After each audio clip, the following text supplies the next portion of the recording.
ఈరోజు కథ పేరు తల్లి దాచిన పాస్బుక్. పశ్చిమ గోదావరి జిల్లాలోని చిన్న గ్రామంలో విజయ్ అనే యువకుడు ఉండేవాడు. చిన్నప్పుడే తండ్రిని కోల్పోయాడు. అతన్ని పెంచింది, చదివించింది, జీవితంలో నిలబెట్టింది అంతా అతని తల్లి శాంతమ్మ. ఆమె ఇతరుల ఇళ్లలో పనులు చేస్తూ కొడుకును ఇంజనీరింగ్ చదివించింది. విజయ్కు మంచి ఉద్యోగం వచ్చింది. నగరానికి వెళ్ళి స్థిరపడ్డాడు.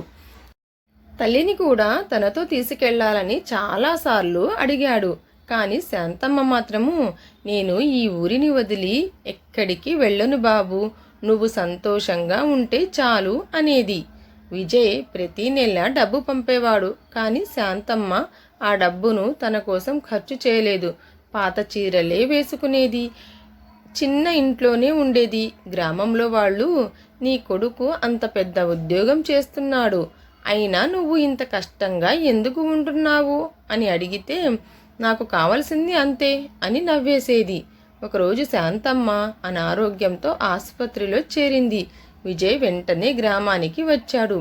కొన్ని రోజుల చికిత్స తర్వాత ఆమె ప్రశాంతంగా కన్నుమూసింది. తల్లి లేకపోవడంతో విజయ్ ప్రపంచమే ఖాళీగా అనిపించింది. అంత్యక్రియల తర్వాత ఇంటిని శుభ్రం చేస్తుండగా పాత బీరువాలో ఒక చిన్న బట్ట సంచి కనిపించింది.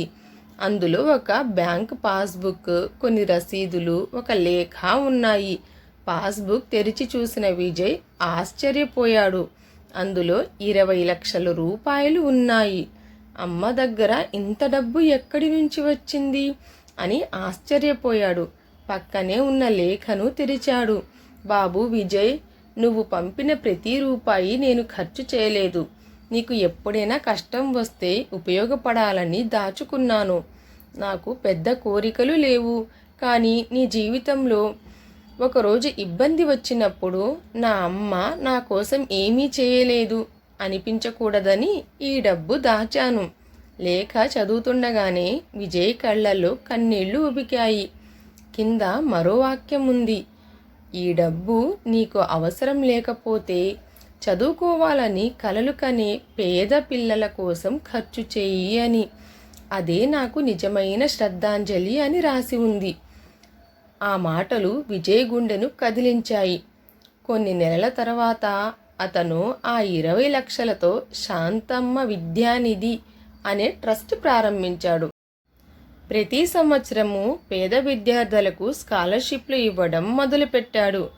మొదటి స్కాలర్షిప్ కార్యక్రమంలో మాట్లాడుతూ విజయ్ గొంతు బిగుసుకుంది.